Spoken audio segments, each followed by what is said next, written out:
Okay, so side project while the car is out at the shop getting painted, I've decided that I want to redo the shifter. So that's the shifter. And then it's normal H pattern, 1, 2, 3, 4, 5, 6, and then reverses all the way over here. So a few things, a few reasons I want to kind of rebuild this thing. One, you can buy some on the market. There's a bunch of different ones from like Porsches and other things that you can make work, but they're really freaking expensive. And one of my things with this whole project is, yeah, you can throw money at it, but if I can try to build it on my own, that's more fun. So basically, what I'm thinking is I want to reuse much of the mechanism, but then rebuild it. So price is one thing, and just because I want to try it. Secondly, it looks like shit. I have it right now. Basically, I'm going with a minimalist kind of interior, more of like a track car kind of interior with the thing. So this whole thing is exposed. There's no console over it, and just the casing as it looks right now, it kind of looks like crap. But so I want to redo that in aluminum. The second thing is if you look, obviously the front to back, the shifting is pretty straightforward, right? Yeah, move the lever forward, that goes back, hooked up to the cable, and moves the cable. That's pretty easy, and that's fine. Side to side is a bit more complicated because you've got to translate the side to side motion into front to back motion for the cable to do the shift. So what it does is you can see up in the front there, there's a lever that moves up and down as you shift, and then there's another pivot point there that when you move it down, up and down translates to back and forth motion. So that's all cool. There's a little bit of slop in those mechanisms, which I can get rid of with some proper shims and a bit better tolerances in the case. But then, because of the throw that's needed, you need about 1 3/4 to 1 inch, 1.8 inches ish of cable travel total. So what it does is to multiply the movement to get the right amount of shift or movement on the cable. It's got another lever here, right? So as you can see, so that obviously makes the movement on the cable bigger. So another set of moving parts that to me is really unnecessary because like I said, more moving parts you have, more stuff to wear, more chance for play, blah blah blah. And in the car, the feel of this thing right now is really sloppy. It works fine. Like I said, it works, but it feels really sloppy. I mean, like literally, there's like 1 inch of play, mostly in the back to forth. Front to back isn't as bad, and that's really just a factor of the cables themselves. But so, and this, by the way, that's how it sits in the car. Cables come out the back, and then go through the firewall back to the transaxle. Okay, so we're back to the shifter project. What I've done, obviously I took all the mechanism out of the original case here, and I just had this plastic, it's just ABS sheet floating around. Just use it for mock-ups sometimes when you need something kind of stiff. So really just trying to figure out the angles and minimize the linkage here. Excuse me. So basically, before, the way it was, that actually the linkage is largely the same, but this wasn't here. So instead, there was this piece mounted to the case over here, which then had a linkage right to the top of this pivot point here, which basically just added some increased the geometry to increase the linear travel of the shifter cable, but obviously added like a whole, two additional, actually 3 additional pivot points. This one, and then this one, and that one. So that's gone. I don't know if I can do this while I'm holding the shifter, but basically what it does is, as you rotate the shifter back and forth, you see the pivot point to the right there goes up and down off of the shifter pivot, and then rotates this thing back and forth, and then obviously now we've got the additional length. I just lengthened this guy to increase the range. I also put a spacer in here just to extend out this pivot point as well, again for increased length. So since the whole thing, it only requires about an inch and 3/4 of travel, which I've got marked in pencil here just for reference, so I can kind of figure out angles. As you can see, just going back and forth, I've got more than enough travel, and then I can still do adjustment of the shifter position by adjusting the length of this. I can adjust the range of motion by just decreasing the size of that spacer or eliminating it altogether if I need to. And the front-back motion here is still more than enough. So really the only thing that changes is instead of the cable coming down to the bottom like it did on the old shifter, the cable will now just come towards the obviously up to the top.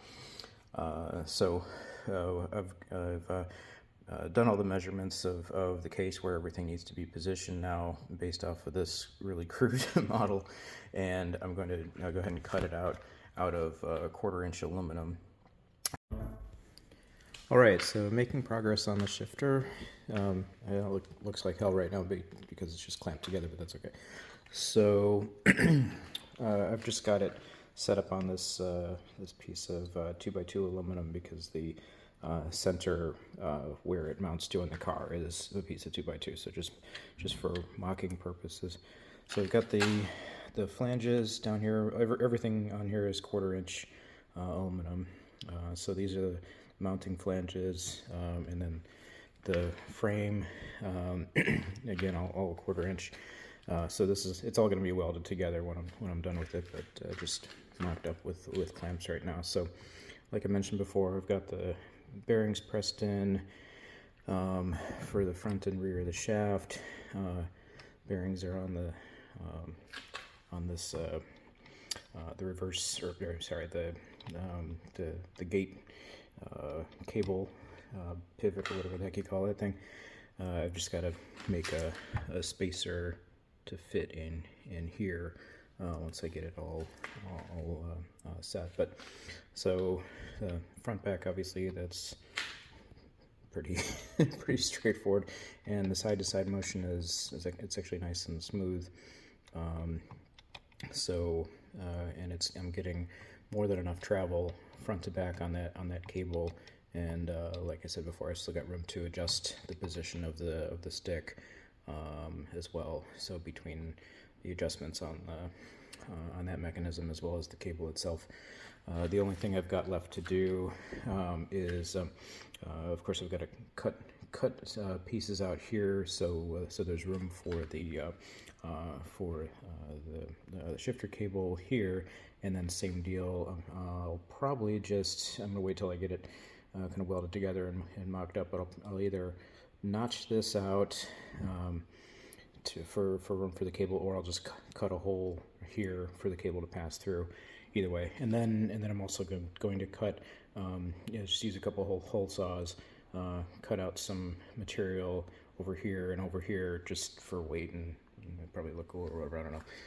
And then the same deal in that back panel down here. I'll just do a hole down there. So yeah, so far I'm pretty happy with how it's turning out. It was a little bit of a pain in the butt to do the cutting and everything like that. Still using my trusty miter saw to cut pretty much everything. Okay, so update on the shifter project. I've got, as you can see, all of the pieces cut out, holes drilled for just lightening them down a little bit, and and it's all welded together. I know my lip welds, as always, look like crap, but you know, they hold. So I've got the the mechanism in. It's not fine, kind of final bolted up yet, and then another one over here just to center it. But the bushings are all, or bearings rather, are all installed. The mechanism is very nice and smooth, much better than it was before. I have the full range of motion that I need for so like reverse, first, second, third, fourth, fifth, sixth, and still room for adjustment if needed. The only thing that I have left to do is, this is once I get it in, start trying to mock it up in the car, is cut out kind of a big oval here where the cable will pass through for the for the forward and back motion, and then also it looks like it'll probably just be a hole in here where the gate selector cable will route through as well. But I just need to do final positioning of that in the car before I drill those holes out. But so far I'm really happy with how it turned out. It's despite my crappy welds, it still looks a lot better than the old one.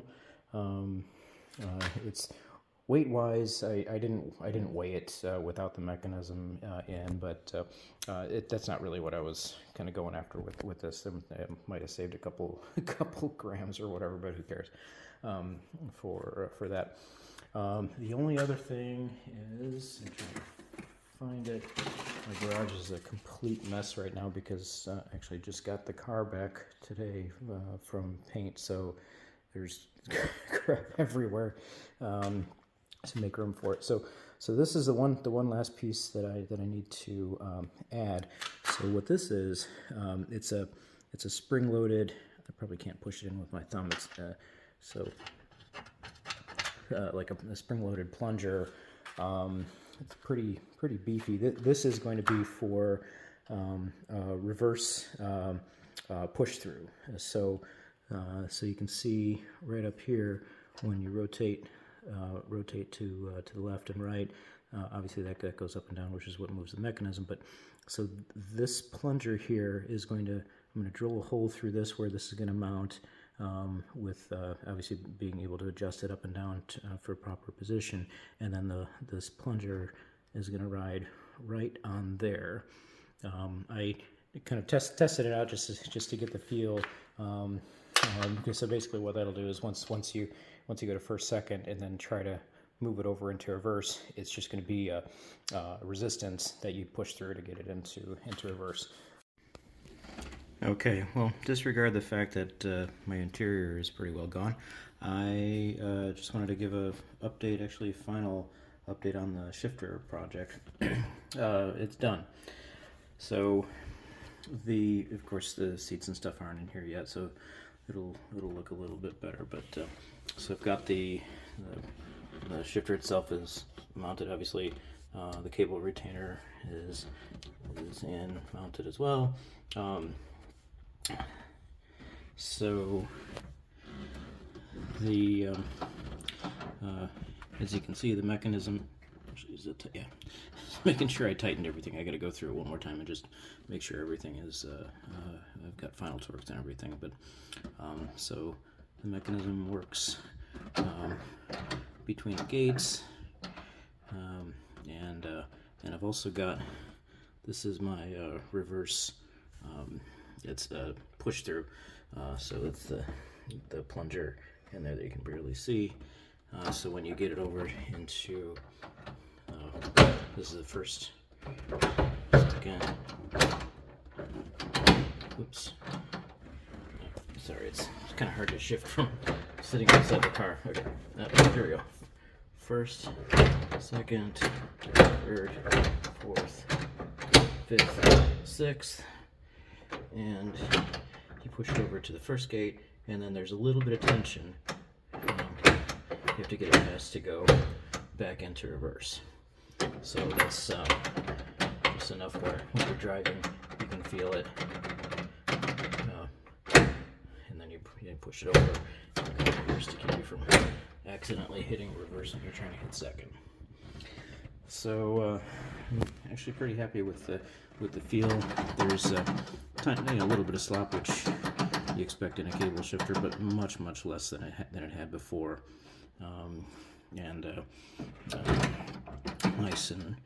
Nice and firm shifts, etc. So once I get it out on the road, then I'll be able to tell for sure. But as of right now, I definitely like how it turned out. So thanks.